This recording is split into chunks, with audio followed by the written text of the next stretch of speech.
मैं आप सब विद्यार्थीगण का स्वागत करता हूं। मैं हूं प्राध्यापक डॉक्टर राजेंद्र रघुवीर देशपांडे। आई would like to welcome you all in my Ayurveda Academy YouTube channel. Today, this class is related with the Roga Nidan subject. As you know that Roga Nidan Evam Vikruti Vigyan, this is the official title of that particular subject. And we have discussed a lot about the Srotasa concept in detail and then also discussed some other topics. So for that matter, we are still discussing the paper one because there are two papers. I will just make a short, what you can say, the titles of the important topics in the paper one. आज का जो video है वो ज्यादातर हिंदी मेरी PPTs है, तो बीच बीच में मैं हिंदी और इंग्लिश दोनों लैंग्वेज का इस्तेमाल करूंगा। आप सबको विनंती है कि open your notebooks and put the date, for example 11th of December 2023 and Roga Nidan Evam Vikruti Vigyan paper 1. So first I would like to dictate you the very important only 5 topics from the paper 1, and I request all of you to write down those topics in your notebook right now. So 5 just important topics of paper 1. That means the text titles of the topics. First topic in paper 1 Roga Nidan subject, दोष दुष्यादि विज्ञान। दोष दुष्य विज्ञान। I hope that you understood what is meant by dushya. Dushya are the substances which are attacked by the doshas. प्रकुपित दोष जब प्रकुपित हो जाता है तो वो हमला बोल देते हैं। किसके ऊपर हमला करेंगे? वो धातु और मल के ऊपर। तो आप बोलेंगे सर कैसे करेंगे ये धातु और मल? वो भी फाइट करेंगे? नहीं कर सकते, क्योंकि हमला करने के वक्त वो दोष देखते हैं कि कौन सा धातु दुर्बल है, कमकुवत है। उसको हमने फर्स्ट ईयर में पढ़ा था कि धातु की भी क्वालिटी एसेस करने की कुछ पद्धति होती है जिसको हम धातु सारता कहते हैं। हाँ, तो पहले ज्यादा मैं बात नहीं करूंगा, सिर्फ आपको पहले 5 टॉपिक्स मैं बताना चाहता हूं। तो दोष दुष्यादि विज्ञान, have you written down? दोष dash दुष्य विज्ञान. Second topic from the paper 1 रोग निदान subject, व्याधि विज्ञान। क्या करेंगे? व्याधि विज्ञान। बीच बीच में थोड़ा सा वीडियो का प्रॉब्लम आ जाता है, अपने आप बंद हो जाता है, ठीक है।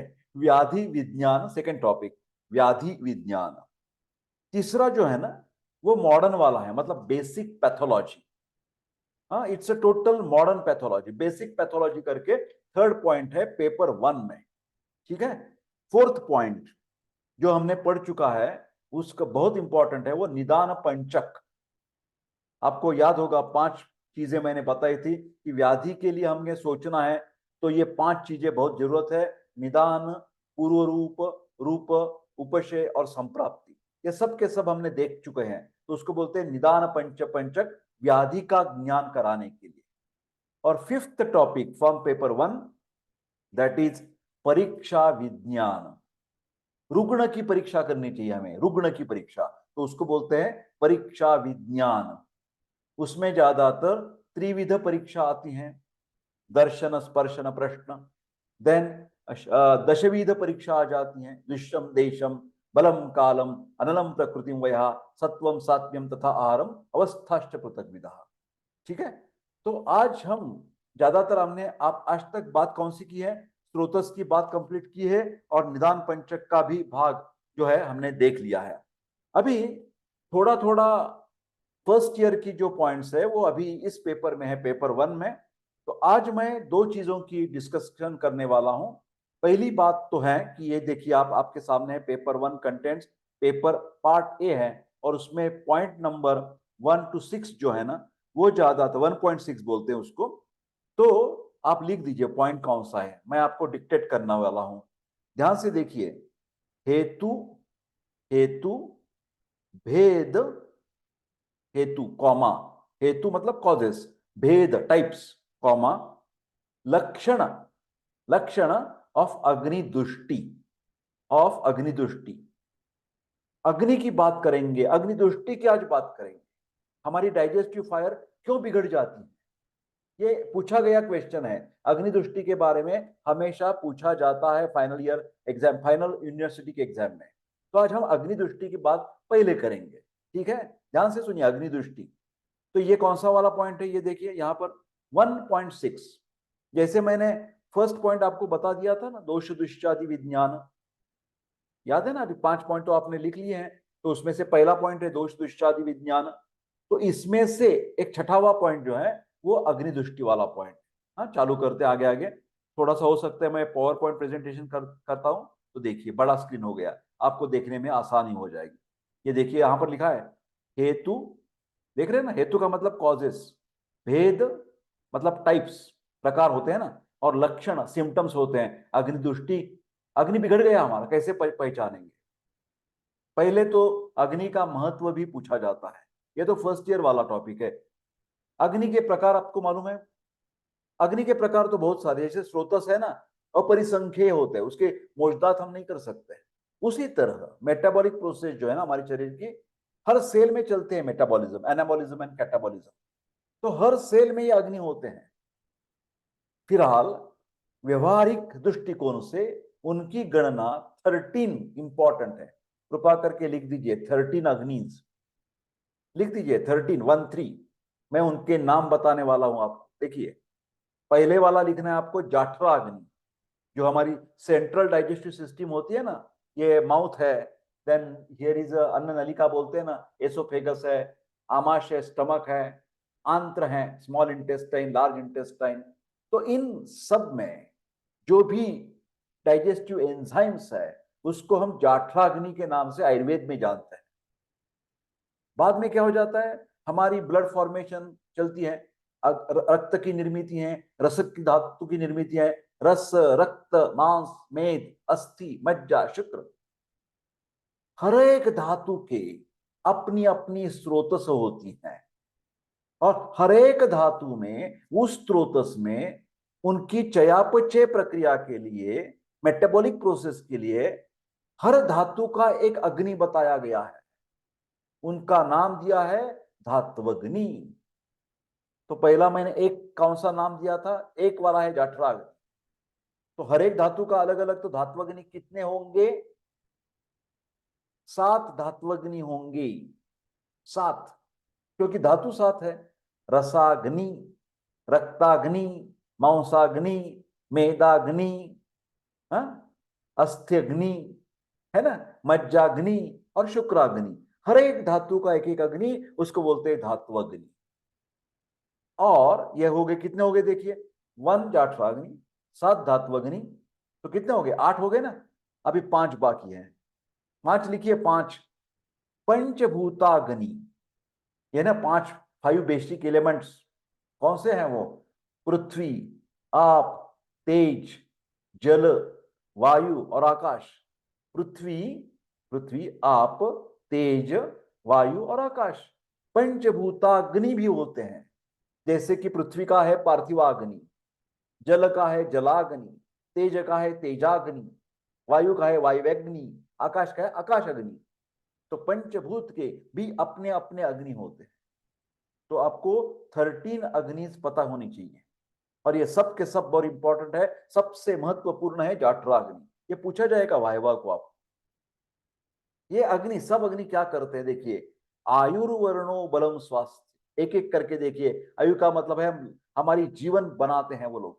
अग्नि जो है ना, जितना डाइजेशन अच्छा है, खाना हमको हजम होता है, तो हमारी आयु जो है, क्वांटिटी, 100 साल जिएंगे हम। और सिर्फ जिएंगे नहीं, क्वालिटी बेहतर रहेगी, लाइफ की क्वालिटी, क्वांटिटी और क्वालिटी अच्छी हो जाएगी अग्नि की हिसाब से। मेटाबॉलिक प्रोसेस जब अच्छी होती है ना, तो सबका सब अच्छा हो जाता है।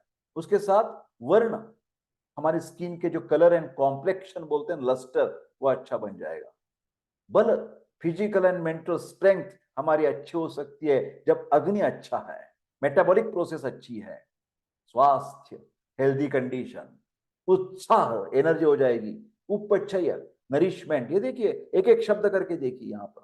प्रभा, हमारे जो पूरे के पूरे तेज आ जाता है ना, हमारी रौनक आ जाती है, बोलते हैं हिंदी में, मेरे को मालूम नहीं। लस्टर एंड कॉम्प्लेक्शन वो बढ़ा जाएगा, और सबसे महत्वपूर्ण इम्यूनिटी बढ़ जाएगी।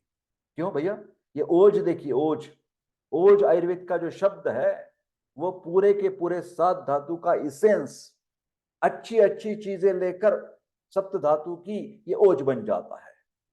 और ओज ऐसा पदार्थ है जो व्याधि क्षमत्व, हमारी इम्यूनिटी बढ़ाता है। तो अग्नि के ऊपर हमारी ओज की क्वालिटी निर्भर है और ओज से हमारी इम्यूनिटी बनती है ना। ये सबसे महत्वपूर्ण का ये है हमारे अग्नि के। बाकी का श्लोक भूल जाओ। ये देखिए, शांते अग्नो म्रियते, जब ये अग्नि का व्यापार ठंडा हो जाता है, बिगड़ जाता है, तो म्रियते, the person can die, but don't take in directly person, the cells can die. जैसे बोलते हैं ना कि लीवर बिगड़ गया, हमारी किडनी बिगड़ गई, तो क्या हो गया? तो उसमें जो किडनी में, लीवर में, हार्ट में जो भी अग्नि के अंश होंगे, उनका कार्य ठीक ठाक नहीं चल रहा है, तो वो सेल्स की डेथ हो गई। समझ रहे हो बात? तो नियति का मतलब हमेशा ऐसा नहीं है कि थोड़ा बहुत इधर उधर हो गया तो आदमी चल गया ऊपर, ऐसा नहीं है भैया। वो क्या हो जाता है, सेल्स की जो है ना, सेल्स की डेथ हो जाती है, उनका कारोबार ठंडा हो जाता है, लीवर फेल हो जाता है, हृदय फेल हो जाता है, किडनी फेल हो जाती है। क्यों? बिकॉज मेटाबॉलिक प्रोसेस बिगड़ जाती है, अग्नि बिगड़ जाती है आयुर्वेद के हिसाब से। समझ रहे बात? युक्ते चिरंजीवती अनामय, जब भी अग्नि बेहतरीन है तो हम चिरम जीवती, लॉन्ग लाइफ हमें बन जाती है, दीर्घायु हो जाते हैं हम। और अनाम यहाँ, विदाउट एनी डिसीज, अच्छे अच्छे अच्छे रहते हैं हम। ठीक है, चलो आगे चलते हैं भैया। अग्नि दृष्टि के अभी कारण बताए गए हैं, देखिए कौन से। मैं सिर्फ महत्वपूर्ण चीजें आपको बताने वाला हूं, श्लोक याद करने की कोई जरूरत नहीं है, सिर्फ उसमें जो पॉइंट्स है वो ध्यान में रखिए। ये देखिए, मैं देखता हूं पहले इसका ट्रांसलेशन आगे है, ये देखिए। मैं तो ऐसा कहता हूं कि ये सिर्फ बाद में आप थोड़ा थोड़ा श्लोक पढ़ते जाइए, कोई जरूरत नहीं है बिल्कुल। हमने यहाँ ट्रांसलेशन बना रखा है श्लोक का, संस्कृत श्लोक का, तो संस्कृत श्लोक याद करने की तकलीफ लेने की जरूरत नहीं है, ये अंडरस्टैंड कीजिए। अधिक द्रव का सेवन, मतलब आप तो जानते हैं ना कि हमारा जो आमाशय है ना, उसमें डिवीजन बताया है ना, एक काल्पनिक तरीके से, इमेजिनरी, कितना खाना चाहिए और कैसा खाना चाहिए। तो हमें जो हमारी आमाशय है उसके 4 कंपार्टमेंट बना दिए, 4 भाग में डिवाइड कर दिए। उसमें 2 भाग जो हैं वो घन आहार लेना चाहिए, सॉलिड फूड, राइस है, चपाती है ना, चावल है, ये हम खाते हैं ना, तो ये घन भाग हो गया। तो लिक्विड, 1 भाग सिर्फ लिक्विड लेना है हमें। लिक्विड का मतलब है पानी आ जाता है उसमें, हमारी तक्र ताक आ जाते हैं, बटर मिल्क आ जाते हैं, साज बोलते हैं ना, उसके साथ करी लेते हैं हम थोड़ा बहुत, कभी कभार फ्रूट जूसेस लेते हैं। तो ये सब मिलाकर सिर्फ 1 पार्ट, और 1 पार्ट खाली रखना चाहिए हमारी पेरिस्टाल्टिक मूवमेंट्स के अच्छी बनाने के लिए। फिर कई लोग क्या करते हैं, ज्यादा पानी पी लेते हैं, ज्यादा पानी, जितना जरूरत नहीं है, प्यास नहीं लगती, फिर भी कोई लोग बोलते हैं किडनी साफ रखने के लिए पानी पियो, पानी पियो, पानी पियो। बुरा है। Excessive drinking of water can spoil your digestion fire. Fire के ऊपर आप पानी डालेंगे तो क्या हो जाएगा? अग्नि बुझ जाएगा? नहीं बुझ जाएगा? बुझेगा, बिल्कुल बुझेगा। तो वही हालत हो जाती है अधिक द्रव का सेवन, या कभी कभार केवल द्रव पदार्थ का अधिक सेवन, केवल विशुष्क अन्न। विशुष्क का मतलब टोटली ड्राई, उसमें थोड़ा सा भी लुब्रिकेंट कोई नहीं है, तेल जैसे है ना, ऑयल घी का इस्तेमाल हम नहीं कर रहे हैं, दूध नहीं ले रहे हैं हम, पानी नहीं पी रहे हैं, पूरा का पूरा सूखा सूखा खाना खाते हैं हम, नहीं चलेगा, अग्नि बुझ जाएगा। पिंड रूप में किया हुआ भोजन, जैसे कि मैस्टिकेशन की तकलीफ हो जाती है, एक बार ये दब चबाने में दांत नहीं रहते हमारे मुंह में, हाँ, तो उस जब जब हम सॉलिड फूड जो है ना वो बिना चबा के जब खा जाते हैं, पिंड रूप में किया हुआ भोजन विदाउट मैस्टिकेशन, वो भी अग्नि को बुझा देगा।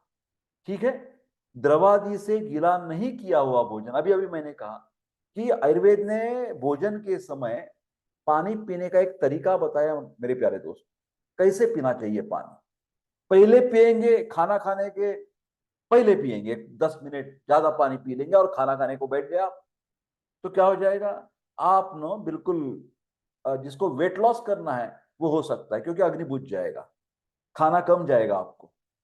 ठीक है, मतलब ऐसा नहीं, स्थूलत्व नहीं, मैं बोल रहा हूं कि कृशत्व आ जाएगा जब, क्योंकि खाना नहीं खाएंगे, खा पाएंगे आप, पहले पानी पिया तो खाना नहीं खा पाएंगे, तो आपको न्यूट्रिशन कैसे मिलेंगे? तो आप बिल्कुल कृश हो जाएंगे। जब खाना खाने के बाद पानी पिएंगे तो ओवर हाइड्रेशन हो जाएगा। तो ओवर हाइड्रेशन से ओबेसिटी बढ़ती है, इडिमा होता है। तो आयुर्वेद ने कहा है खाना खाने के वक्त पानी पीना है, तो बीच बीच में आपको थोड़ा थोड़ा थोड़ा थोड़ा पूरे खाना खाने के समय में, लंच के समय, डिनर में बीच बीच में रुक रुक कर थोड़ा 2 घास खा लिया, थोड़ा सा घोट, एक इतना सा सिप कर दिया पानी, ऐसा पीना चाहिए, वो आइडियल है। ठीक है ना, क्योंकि उससे क्या हो जाता है, हमारा सलाइवा सिक्रेट हो जाता है और पूले जो है ना वो मिक्स मिक्स होके जो निगलने में, डिग्लूटिशन प्रोसेस में आसानी हो जाती है। वो नहीं करते, द्रवादि से गीला नहीं किया हुआ भोजन रहता है तो हमारा रुक जाएगा और अग्नि बुझ जाएगा। शुष्क भोजन, वही अर्थ है सब। विरुद्ध भोजन, ये तो आपको पता है, इनकॉम्पैटिबल फूड स्टफ बोलते हैं। जैसे कि दूध एक अल्कली है, और जो कई कबार फ्रूट्स होते हैं वो एसिडिक होते हैं। तो फल और दूध मिला के खाना यह आयुर्वेद के हिसाब से बहुत गलत चीज है। जैसे हम मिल्क शेक लेते हैं, फ्रूट सैलड खा लेते हैं, वो आयुर्वेद से बोलते नहीं है, विरुद्ध अन्न है। हाँ? ठंडा व गर्म पदार्थ साथ में लेना चलता नहीं। कई लोग ऐसे करते हैं ना, फॉरेन में तो चलता है, एक गरम गरम कॉफी भी लेते हैं और आइसक्रीम भी लेते हैं साथ साथ। तो ये गरम कॉफी और आइसक्रीम जब खाना एक दफा खाएंगे तकलीफ हो जाएगी आपको, विरुद्ध अन्न हो गया। ठीक है। विष्टम्भी भोजन, जिसके द्वारा कॉन्स्टिपेशन हो सकता है, फाइबरलेस। हमारी जो ग्रीन लीफी वेजिटेबल्स होते हैं उसमें फाइबर्स होते हैं, तो उससे पेरिस्टाल्टिक मूवमेंट अच्छी होती है और टट्टी को साफ हो जाती है। कई कबार लोग जो है ना वो फास्ट फूड जो लेते हैं, हाँ, नॉनवेज ज्यादा खाते हैं, उसमें फाइबर नहीं होते भैया। तो फाइबर न होने से वो विष्टम भी बन जाता है। और ऐसा होता है कि कई कबार ज्यादा तीखा खा लेते हैं, उससे भी विदाह बन जाता है, हाँ, इरिटेशन, गैस्ट्राइटिस हो जाता है। ये सब चीजें गलत है, उससे अग्नि की तकलीफ, अग्नि दुष्ट हो जाएगा, बिगड़ जाएगा। वही बात है, अधिक अधिक जलपान करने से, विषमासन करने से, मात्रा से अधिक, हमारी प्रकृति के हिसाब से मेरे को मंदाग्नि है और अभी ज्यादा खाना खा लिया तो अग्नि बुझ जाएगा। हाँ, या अल्प, मतलब मेरी पित्त प्रकृति तीक्ष्णाग्नि है, मैंने कम खाया तो भी अग्नि बिगड़ जाएगा। सब चीजें जो है ना वो बैलेंस्ड होनी चाहिए। वेग धारण करने से, आप तो जानते हैं, जो नेचुरल अर्जेस हैं, मेरे को भूख लग रही है, मेरे को प्यास लग रही है, मेरे को टट्टी को जाना है, मेरे को पेशाब को जाना है, मेरे को रात को सोना है, तो ये नेचुरल अर्जेस है, वेग बोलते हैं आयुर्वेद में।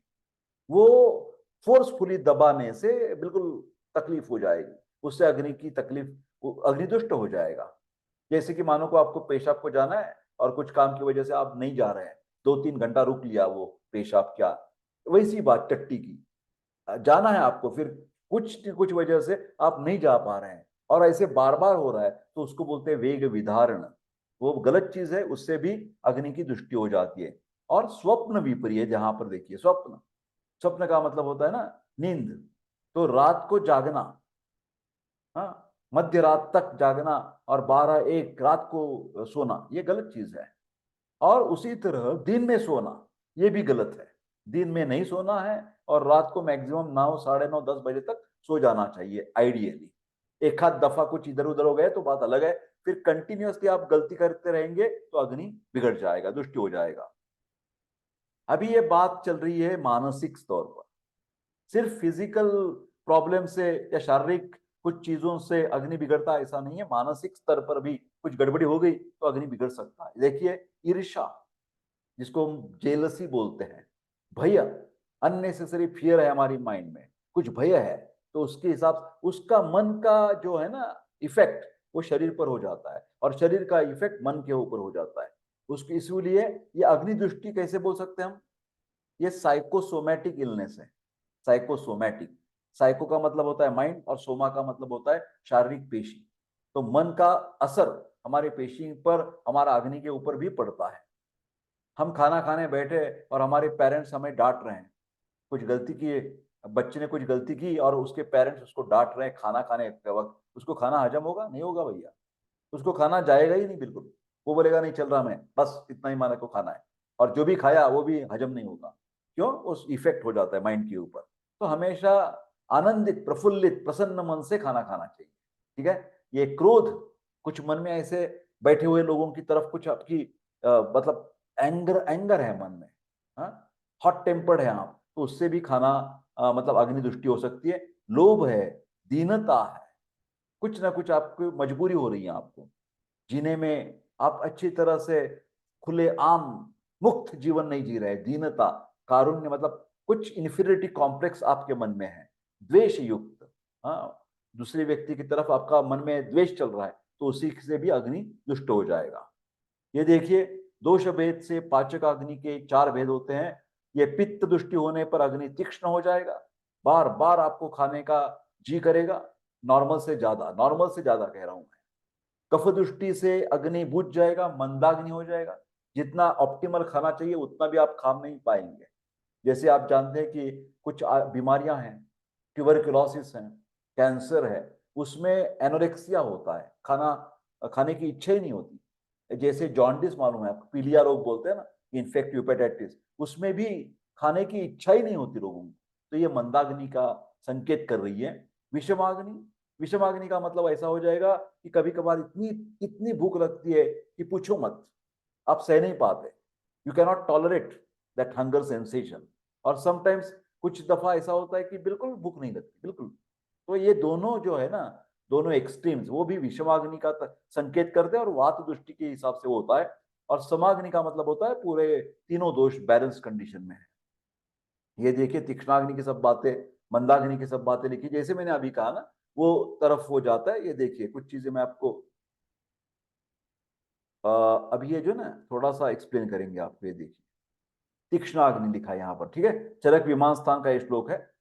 पित्तलानाम तो पित्ता, क्योंकि इसका ट्रांसलेशन नहीं रेडीमेड दिया है, तो मैं आपको बताऊंगा उसका अर्थ क्या है, ठीक है।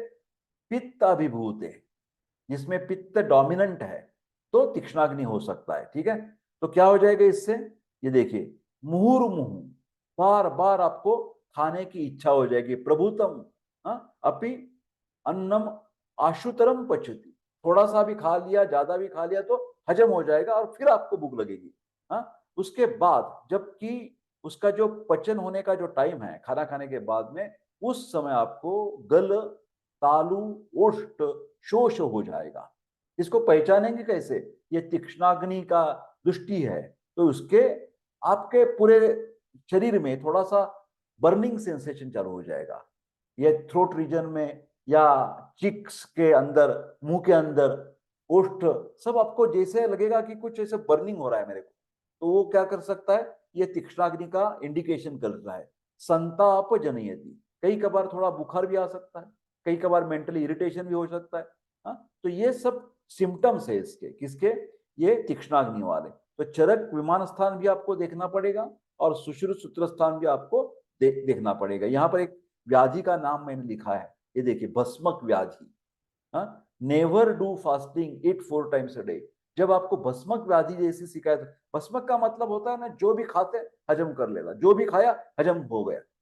इतनी भूख बढ़ती है, इतनी भूख बढ़ती है कि पूछो मत, पूछो मत, एबनॉर्मली। ये सब बातें पैथोलॉजिकल है भैया, नॉर्मल नहीं है। आप बोलेंगे सर भूख लगती है तो अच्छी चीज है, नहीं भैया, ये भूख ऐसी लगती है कि पूछो मत, आप टॉलरेट ही नहीं कर पाते, और उसके साथ साथ पूरे इंटेस्टाइन्स में या आमाशय में दाह हो जाता है। इन्फ्लेमेशन प्रोसेस, गैस्ट्राइटिस बोलते हैं ना, एंट्राइटिस बोलते हैं, कोलाइटिस बोलते हैं, मालूम है ना ये शब्द आप। आईटीएस का मतलब होता है इन्फ्लेमेशन। तो पित्त का ये गुण है कि वो सभी जगह पर इन्फ्लेमेशन प्रोसेस चालू कर देगा, और उससे आपको प्यास ज्यादा लग सकती है, दाह हो सकता है, और उससे कभी कभार बुखार जैसा टेम्परेचर, बॉडी का टेम्परेचर है वो बोला थोड़ा सा मेरे को गर्म जैसे महसूस होता है, ऐसा पेशेंट आपको कहेगा, ठीक है। या आगे देखते हैं, मंदाग्नि, ये लिखा पहले से ही बता दिया चरक ने, क्या बता दिया कि तीक्ष्णाग्नि से ये विपरीत है। तद विपरीत लक्षण अस्तु मंदहा, पित्ताग्नि के पूरे अपोजिट लक्षण जब आपको मिल जाएंगे, तो ये लक्षण मंदाग्नि का है। जैसे सुश्रुत ने कुछ अलग चीजें बताई हैं, ये देखिए, यस्तु अल्पम अपियुक्तम, थोड़ा खाने के बाद तुरंत क्या हो जाएगा, आपके पेट में पेट फूल जाएगा, ऐसा लगेगा कि अरे कितना खाया है मैंने, इतना पेट फूल जाएगा आपका। हाँ, उसके बाद क्या हो जाएगा, शिरो गौरव, ये हेडेक हो जाएगा। हाँ, इससे में हेवीनेस महसूस होगा पूरे शरीर में, आपको लगेगा कि मेरे शरीर में कुछ चीजें भर गई है, हेवीनेस हो जाएगा। उसके साथ साथ कभी कभार ये बार बार होता रहेगा। ये मानो कि आप 8 दिन तक आप पेशेंट बन गए ये मंदाग्नि के, है ना। तो बाद में क्या हो जाएगा, आपका अग्नि काम नहीं कर रहा है ना, तो उसकी वजह से ओज भी प्रॉब्लम में आ जाएगा, इम्यूनिटी प्रॉब्लम में आ जाएगी, और आपको वायरल या और कुछ बैक्टीरियल इन्फेक्शन हो जाएंगे, और उसकी वजह से ये देखिए कास की शिकायत आ जाएगी, कफ हो जाएगा आपको ये कास हो जाएगा, श्वास ब्रेथलेसनेस भी बढ़ जाएगा, सभी तरह कफ संचित होने लगेगा। ये अग्नि का व्यापार जो है ना, मेटाबॉलिक प्रोसेस बिगड़ जाने से कफ संचित होने लगेगा और स्रोतोरोध करेगा। समझ में आ रही बात? अग्नि तो बिगड़ गया हमारा, फिर उसका इफेक्ट पूरे शरीर में हमें देखना पड़ मिलेगा, प्रसेक हो जाएगा, देखिए प्रसेक, ज्यादा यहाँ पर सिक्रीशंस बढ़ जाएगी। प्रसेक का मतलब होता है excessive salivation, you can write down, प्रसेक का मतलब होता है एक्सेसिव सलाइवेशन, ये हो जाएगा। उसके साथ देखिए आगे चलकर छर्दी हो सकती है, ये सब इनडाइजेशन की लक्षण है भैया, सब इनडाइजेशन, अजीर्ण बोलते हैं ना। तो इसके पहला पित्त वाला था वो भस्मक अलग व्याधि है, यह अग्निमांद्य वाली चीज चल रही है अभी, ये प्रसेक है, लालास्त्र बढ़ जाएगा, छर्दी वोमिटिंग हो जाएगी आपको। हाँ, और ये देखिए सदनानि कृत्वा महता कालेन पचति, बहुत काल होने के बाद वो हजम हो जाएगा, आपको तुरंत नहीं हजम होगा। हाँ, स मंद मंदस्तु सम्यक अपि अन्नम उपयुक्तम चिरात त्यजेत कृत्वा अस्य शोष आटोप, ये देखिए आटोप, वाग्भट ने कहा है, पेट में गुड़गुड़ाहट चालू हो जाएगा, पेरिस्टाल्टिक मूवमेंट बढ़ जाएगी, आंत्र पूजन हो जाएगा, अधमान हो जाएगा, और गौरव। तो इसकी चिकित्सा में कैसी करनी चाहिए, मैंने ये देखिए पहले वाला देखिए, ये पहले बाद में आ जाता मैं, ये भस्मक तीक्ष्णाग्नि है तो आपको पित्त शामक चिकित्सा करनी पड़ेगी, और पेशेंट को बताना पड़ेगा आप, भैया थोड़ा थोड़ा करके दिन में 3-4 दफा आप खा लो, थोड़ा सा ब्रेकफास्ट कर लो, थोड़ा सा लंच ले लो, थोड़ा सा शाम को थोड़ा खाना खा लो, और रात को सोते समय, और ज्यादातर आप कैसे कीजिए, ये चपाती है ना, चावल है ना, दूध के साथ खा लीजिए, बस इतना ही खा लीजिए, ठीक है। तो ये पित्त शामक की बात मैं कर रहा था, ये भस्मक व्याधि के लिए। उसके ऊपर कुछ टैबलेट आपको चाहिए तो एक लिख लीजिए आप, प्रवाल पिष्टिवटी करके मिलती है, प्रवाल पिष्टिवटी लिख दीजिए, प्रवाल, प्रवाल एक ठंडा ठंडा द्रव्य है, तो उसके, और दूसरी एक टैबलेट है कामदुधा करके, कामदुधा। तो ये दोनों टैबलेट से ये पित्त थोड़ा कम हो जाएगा और अग्नि अपना काम ठीक ठाक करने लगेगा, ठीक है।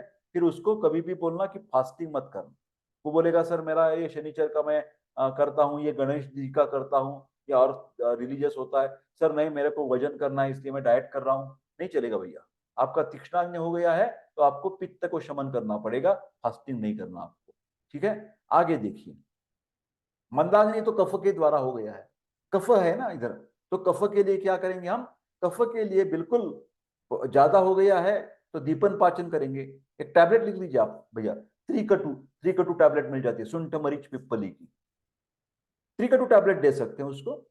और एक क्या देंगे आप, शंखवटी दे सकते हैं, लिख लिए शंखवटी। हाँ, ये टैबलेट से क्या हो जाता है ना, दीपन पाचन हो जाता है।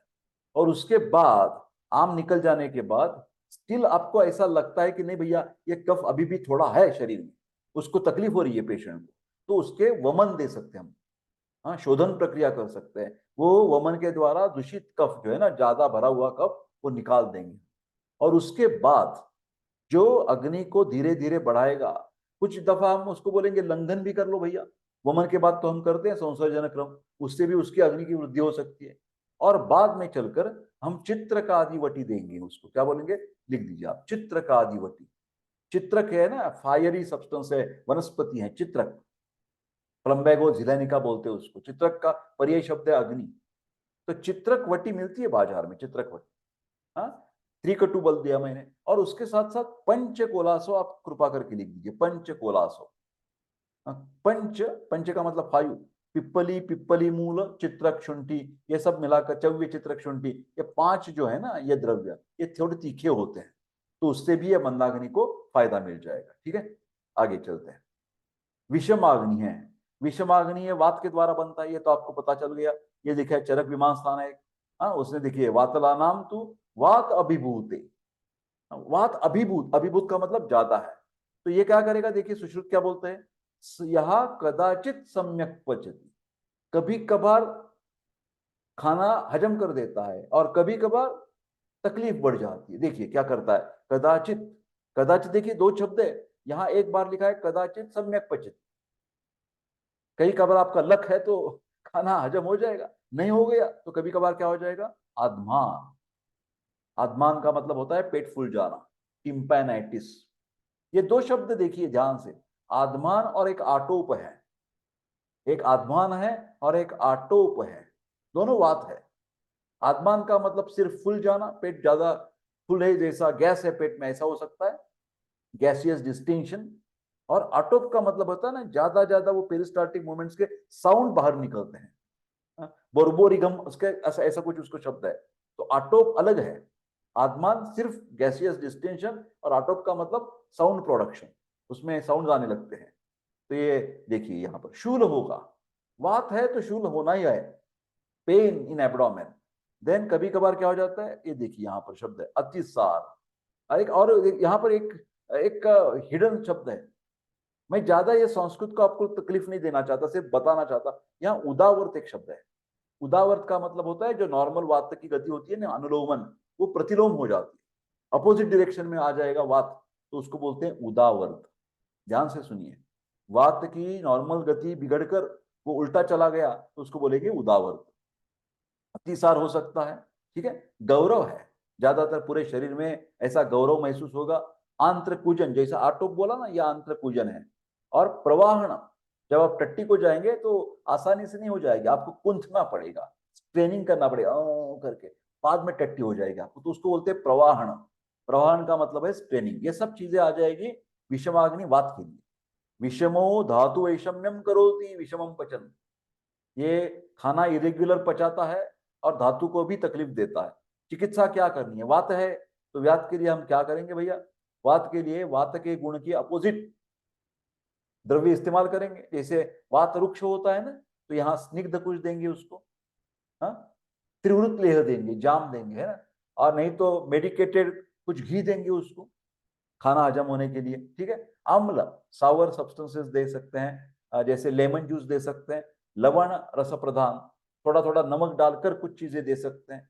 वही से क्षार बोलते हैं ना, हिंगवाष्टक चूर्ण दे सकते हैं उसको, हाँ, कुछ क्षार, सर्जिक क्षार है, यवक क्षार है, ऐसे कुछ क्षार भी इस्तेमाल कर सकते हैं विषमाग्नि की, ठीक है। समाग्नि जो है ये देखिए, यथा कालम उपयुक्त अन्नम सम्यक पचत, जैसा होना चाहिए। 3 घंटे में स्टमक एम्पटिंग टाइम बोलते हैं, 6 घंटे में पहले खाना हुआ हजम हो जाता है धीरे धीरे करके। तो समदोष होने के, ये दुष्टि नहीं है भैया, ये दुष्टि नहीं है, ये नॉर्मल है, ये नॉर्मल है। समहा समैर दोष, अपने अपने सब जो त्रिदोष है, वात पित्त कफ, ये देखिए यहां पर लिखा है सम वात पित्त, देख रहे ना कर्सर, देख रहे ना आप, श्लेष्मणाम, तीनों के तीन सम है, इक्विलिब्रियम है, होम्योस्टैसिस है, साम्यावस्था है, ठीक है।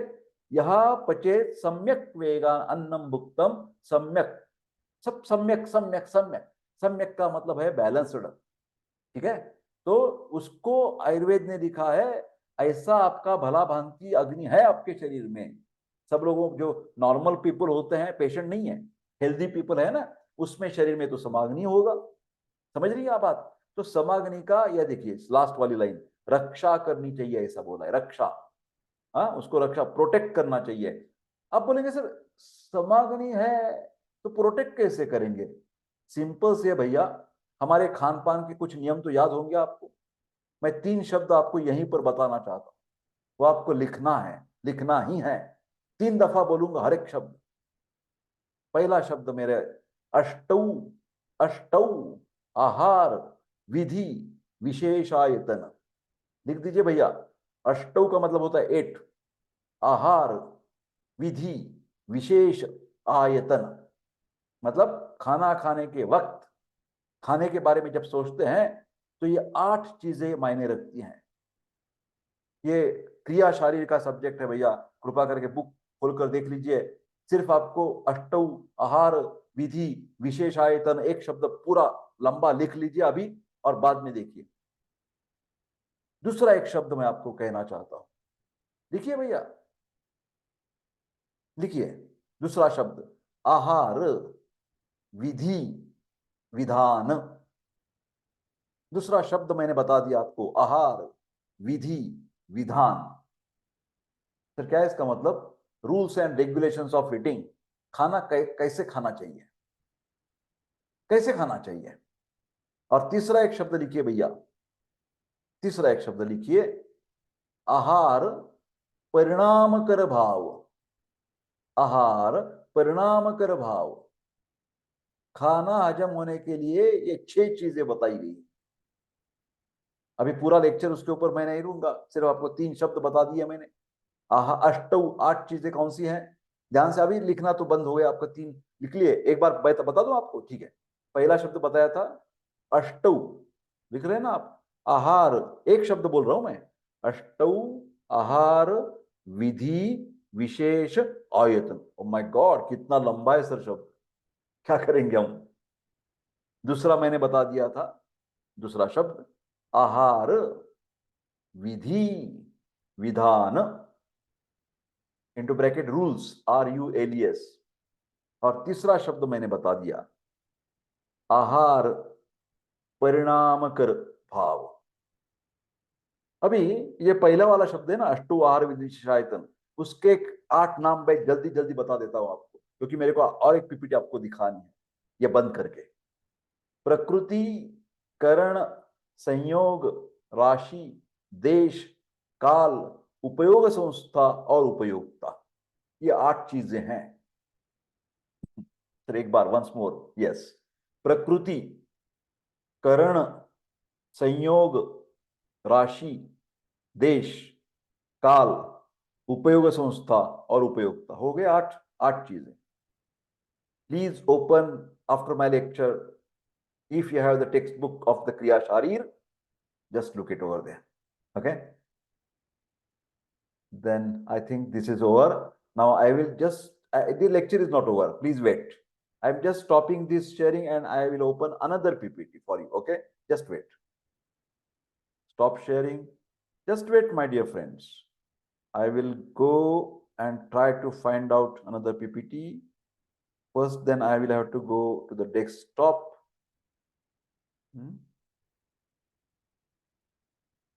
Just a moment, it's still not there. I will try to find it out. Now, my dear friend, don't go here and there. Just bear with me. I will just try to close this. I think they are telling me that it is not possible while you are recording. They say you cannot open the another PPT when you are recording the lecture. I am not sure about it, how I can manage that. But I will check whether, just a moment, I will take pause of the recording and then we will start. Check. Okay. So they are taking some pause. Okay, no problem. Just wait. Pause the. Okay, my dear friends, I'm very sorry because of some technical problems. I cannot share you right now the another PPT, but Agni Dushti today we have seen. Just I will go back so that you can understand what we have seen today. Okay, but now henceforth, further for 10-15 minutes, I would like to tell you something about the, you know, that part. Just now I have mentioned paper 1. There is a chapter or part 3, topic 3, basic pathology. Okay, in that basic pathology, please try to understand. I am giving you some important terms, the discussion on some important terms. You write down the words thrombosis, THROMBOSIS. Thrombosis, just a moment. Thrombosis is the first word, okay? Then there is another word in basic pathology, there is embolism. Thrombosis, embolism, ischemia, and infarction. These 4 words I would like to explain you today. So you write down the title. We are discussing Roga Nidana subject, paper 1. The topic is, third topic, basic pathology. Third topic, basic pathology. Please write down, I will go slow. And only 4 simple terms we will try to discuss. Number 1, thrombosis. THROMBOSIS. Thrombosis is equal to, please write down, blood clot. Thrombo simple, blood clot, thrombosis. And where we can get this thrombosis? You know, you write down the example. Coronary thrombosis. CORONARY. Coronary thrombosis. That means these coronary arteries, you know, they are supplying blood to the heart. Coronary arteries are supplying blood to the heart. And when you eat a lot of fatty food, high calorie food, then your cholesterol increases, and that cholesterol is deposited on the wall, in the wall of arteries, and then that coronary gets blocked, and that is called as a coronary thrombosis, blood clot in the coronary artery. And it depends which artery is blocked. If the major artery is blocked, that is called as a severe heart attack. Severe heart attack. Even single heart attack, the patient can die because of the coronary thrombosis. We are discussing Roga Nidan subject, paper 1, basic pathology, 4 words: thrombosis, embolism, ischemia, and infarction. What is the differences? Okay. So thrombosis, I have explained, it is a blood clot. How it is formed? Because of the deposition of the lot of cholesterol in the lumen of the blood vessels, especially coronary arteries, and the patient get heart attacks. Heart attack is called as, please write down, heart attack is a common man, but what is the scientific term? That is MI. Please write down MI, capital MI, myocardial infarction. Myocardial infarction. Now here I am telling you what is infarction. Infarction is equal to death of cardiac cells.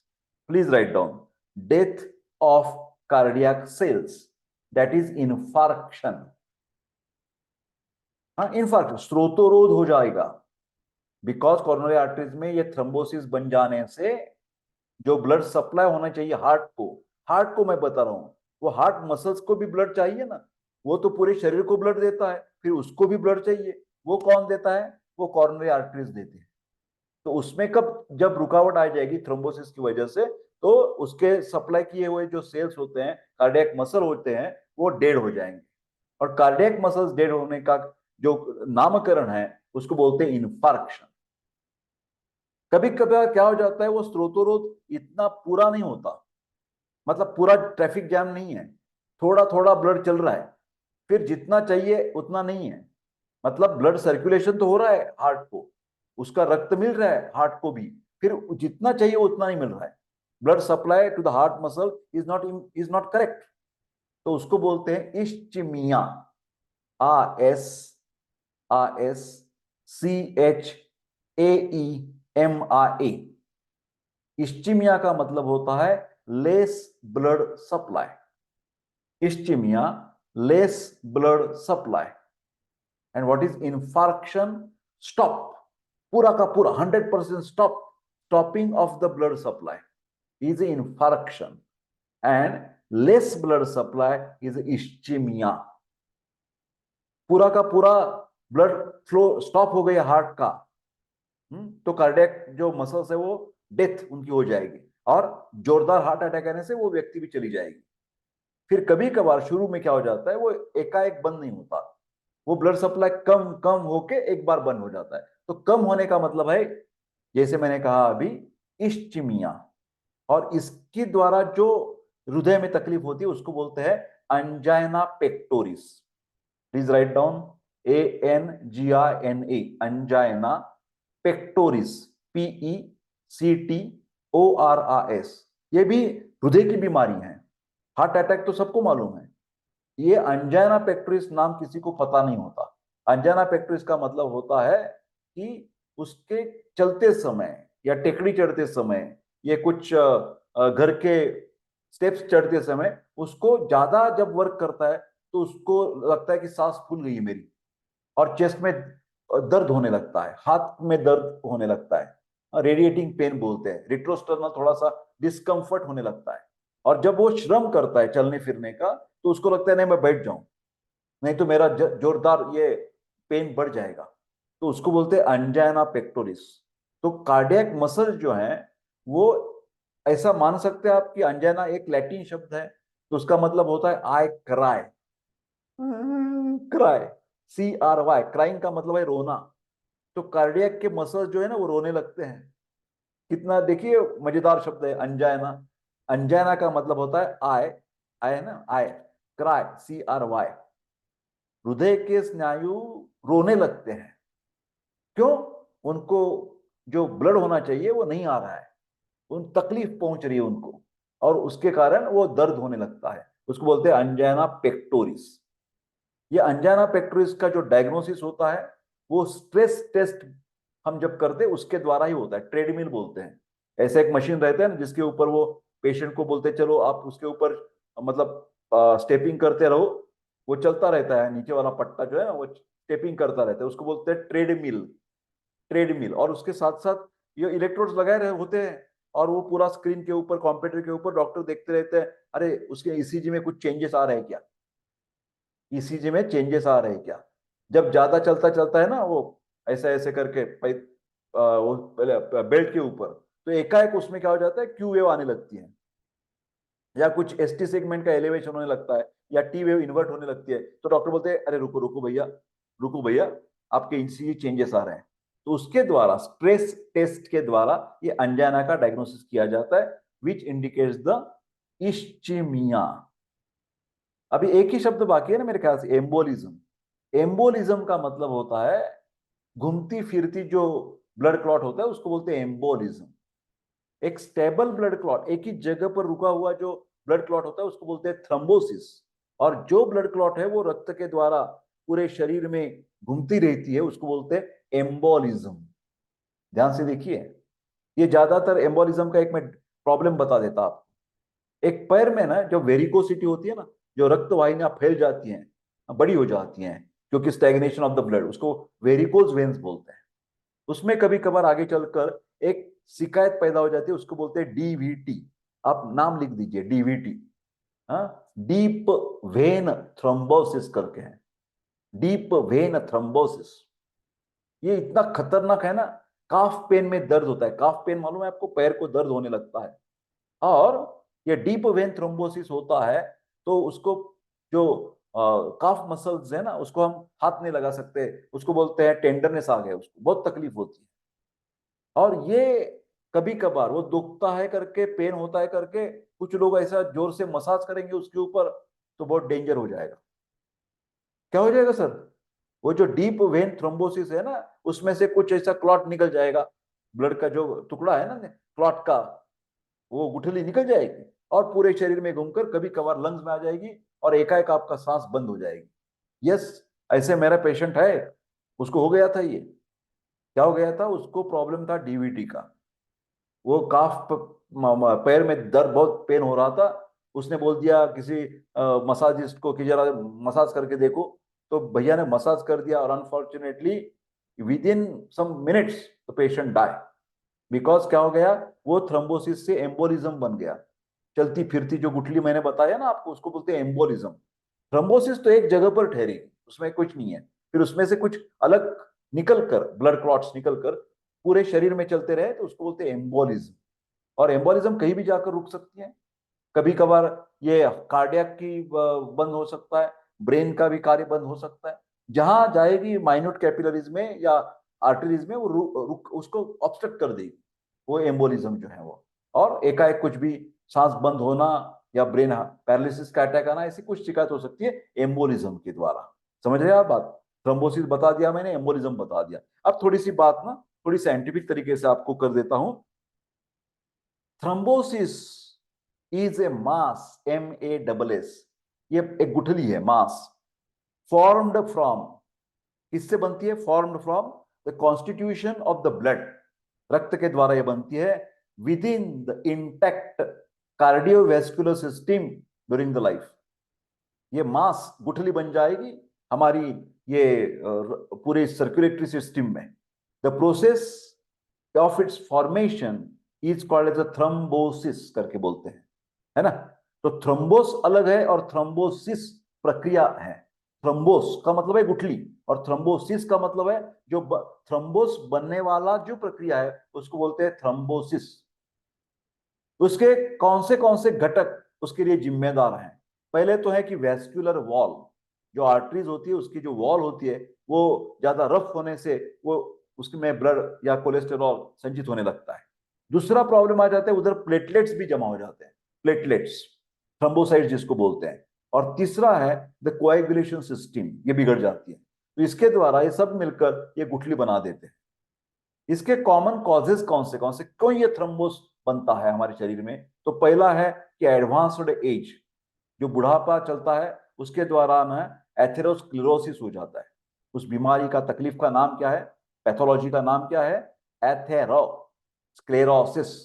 ATHEROSCLEROS। Atherosclerosis का मतलब होता है कि पूरे रक्तवाहिनी जो है ना वो रफ हो जाती है और उसमें ये कोलेस्टेरॉल डिपॉजिट हो जाता है, उसको बोलते हैं एथेरोस्क्लेरोसिस। दूसरा कारण है थ्रोम्बोस बनने का, प्रोलॉन्ग्ड बेड रेस्ट। किसी की भी वजह से, चाहे वो फ्रैक्चर हो गया होगा आपका, सीरियस एक्सीडेंट्स हो गए, रोड एक्सीडेंट, और आपको डॉक्टर ने कह दिया कि कम से कम आपको 3 हफ्ता लेटना पड़ेगा बेड के ऊपर। ज्यादा टाइम आप लेटते ही रहे, कुछ मोबिलिटी नहीं है, आप घूम फिर नहीं रहे। जब घूमना फिरना कम हो जाता है तो ये थ्रोम्बोस बनने की पॉसिबिलिटी बढ़ जाती है, स्टैग्नेशन हो जाता है वो। तीसरा कारण है, जैसे मैंने अभी कहा, उसको ही बोलते हैं इमोबिलाइजेशन। कोई भी पेशेंट बेड रिडन होता है, बेड रिडन, कौन सी भी उसको पैरालिसिस का अटैक हो सकता है और भी कुछ बीमारियां हो सकती है। पूरी बीमारी जैसे कैंसर की लास्ट अवस्था है या HIV की, एड्स की लास्ट स्टेज है, तो उसमें इतना दुर्बलता आ जाती है कि पेशेंट पूरे के पूरे बेड पर लेटा हुआ रहता है। तो उस टाइम ये थ्रोम्बोस फॉर्म हो सकता है। यूज ऑफ OCP, जिसका मतलब है ओरल कॉन्ट्रासेप्टिव पिल्स, जो मतलब यंगस्टर्स लेते हैं ना कि बच्चा नहीं होना चाहिए, तो ओरल कॉन्ट्रासेप्टिव पिल्स लेने से लेडीज को ये थ्रोम्बोस हो सकता है। सिगारेट स्मोकिंग, जो निकोटीन होता है उससे वैजो कॉन्स्ट्रिक्शन होने से रुकावट आती है और थ्रोम्बोस बन सकता है। तो smoking is one of the reason. Then tissue damage, कई कबार बर्न्स की केसेस, अग्निदग्ध बोलते हैं ना, जिसको कुछ फायर के द्वारा हमें ट्रॉमा पहुंचता, तो बर्न्स बोलते हैं, फ्रैक्चर्स हो सकता है, उसके कारण भी ये थ्रोम्बोस बन सकता है। Heart diseases, specially valvular diseases होते हैं, वाल्व्स इफेक्टिव जब होते हैं तो थ्रोम्बोस बनने की शिकायत हो सकती है। वेरिकोज वेन्स, जैसे मैंने अभी अभी कहा आपको। देन डिसेमिनेटेड कैंसर, उसका मतलब है जो कैंसर के जो पेशी हैं वो पूरे शरीर में फैल जाते हैं, जिसको मेटास्टासिस कहते हैं, मेटास्टासिस, उसकी वजह से भी ये थ्रोम्बोस बन जाएगा। देन किडनी की बीमारी जैसे कि नेफ्रोटिक सिंड्रोम है, उसमें भी ये थ्रोम्बोस बन सकता है। लेट प्रेगनेंसी, हाँ, और परपेरियल पीरियड, डिलीवरी के बाद भी इमोबिलिटी की वजह से ये थ्रोम्बोस बन सकता है। एंड लाइन लगा दो भैया। थोड़ा सा एक दो चीजें आपको एम्बोलिज्म के बारे में मैं बता देना चाहता हूँ, लिख दीजिए आप, हो सकते तो, नहीं तो बाद में ऑडियो सुनकर आप लिख सकते हैं। An embolus is defined as, कैसे डिफिनेशन करेंगे? Intravascular mass, MASS mass, carried by the blood. जैसे मैंने कहा ना, गुठली जो है ना वो रक्त के द्वारा घूमती है, तो ये mass carried by the blood to the site distant from its point of origin. जहां से निकाला है वो जो टुकड़ा है, ब्लड क्लॉट है, वो उसी जगह से निकलकर किधर भी जा सकता है पूरे शरीर में। समझ रही बात? घूमने वाली चीज है ये। एन एम्बोलस गेट्स लॉज्ड, वो अटक जाता है, लॉज का मतलब होता है अटक जाता है, in the vessels which disturb the circulation, जो रक्त प्रवाह जो है ना वो बिगड़ जाएगा, खंडित हो जाएगा। तो इसके टाइप्स हैं, एम्बोलस कैन बी क्लासिफाइड, उसके वर्गीकरण टाइप्स कौन से हैं? एक तो सॉलिड हो सकता है, घन मास हो सकता है, डिटैच्ड थ्रोम्बाई, थ्रोम्बस के द्वारा वो निकल रहा होगा। उसके बाद ट्यूमर जो होते हैं, ट्यूमर्स, कैंसर के सेल्स, उसके द्वारा निकल सकता है। एक प्रकार हो गया सॉलिड वाला, सॉलिड एम्बोलिज्म और एम्बोलस, रादर एम्बोलस, सॉलिड। दूसरा है लिक्विड एम्बोलस, वो कैसे बनेगा? वो फैट के द्वारा बनेगा, ऑयल के द्वारा बनेगा। और तीसरा प्रकार है एम्बोलस का गैशियस, गैशियस एयर के द्वारा वो बन जाएगी। ठीक है, तो ये भी बात थोड़ी सी आज कर दी हमने। और एक बात आपको थोड़ा सा, एक 3-4 लाइंस आपको इसके बारे में बता देता, इंफार्क्शन के बारे में। पहले तो कही थी हार्ट अटैक, इंफार्क्शन।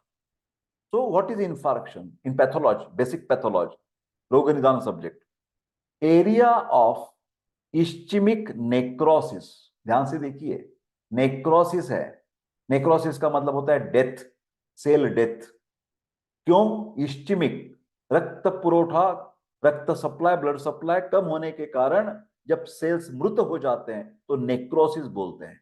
तो this is a infarction is an area of ischemic necrosis within, ध्यान से देखिए क्या लिखा है, विद इन टिश्यू, जैसे हार्ट टिश्यू में, विद इन ऑर्गन, प्रोड्यूस्ड, क्यों होता है? By the occlusion of either its arterial supply और द वेनस ड्रेनेज। किसी को भी उन्होंने ऑक्लूजन बनाकर स्टॉप कर दिया तो ये इंफार्क्शन हो जाएगा।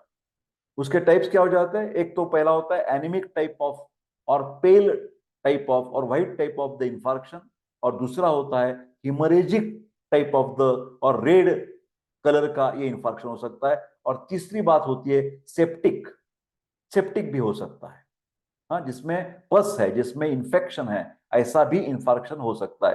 तो पहले सिर्फ ब्लड सप्लाई कम होने से एनीमिक हो सकता है, पेल जिसको व्हाइट बोलते हैं। दूसरा ब्लड मतलब रक्तवाहिनी फट जाने से हिमोरेजिक हो सकता है इंफार्क्शन। और तीसरी बात हो सकती है सेप्टिक, इंफेक्शन के द्वारा। तो मेरे प्यारे दोस्तों, आज के ये पूरे रोग निदान के लेक्चर्स में 8 बजकर अभी 10 मिनट हो गए हैं। हमने बात छेड़ी थी पहले तो अग्नि के बारे में, बहुत सारी चर्चा की है हमने। अग्नि दृष्टि के बारे में, उसकी ट्रीटमेंट भी कैसी देनी है, उसके सिम्टम्स क्या थे, ये भी देख लिया। मैं कोशिश करता था कि कुछ अलग पीपीटी आपको साथ शेयर करूं, फिलहाल कुछ टेक्निकल वजह से मैं नहीं कर पाता, तो उसके लिए क्षमा चाहता हूं। फिलहाल देशपांडे सर ने वो टाइम वेस्ट नहीं किया। उसकी बेसिक पैथोलॉजी के जो 4 शब्द थे, जैसे कि थ्रोम्बोस क्या होता है, एम्बोलिज्म क्या होता है, और इंफार्क्शन क्या है, और इस्चिमिया क्या है, ये सब बातें आपको थोड़ी थोड़ी इंट्रोडक्शन की तरह से बता दी है। तो मिलते हैं अगले वीडियो में, मतलब कल मिलेंगे। स्त्री रोग विज्ञान सायं 7 बजे ये चर्चा चालू हो जाएगी, स्त्री रोग और प्रसूति तंत्र के बारे में। धन्यवाद, मैं आपको बहुत बहुत धन्यवाद देता हूं और मिलते हैं अगली वीडियो में। तब तक स्वस्थ रहे और खुश रहे। Thank you very much.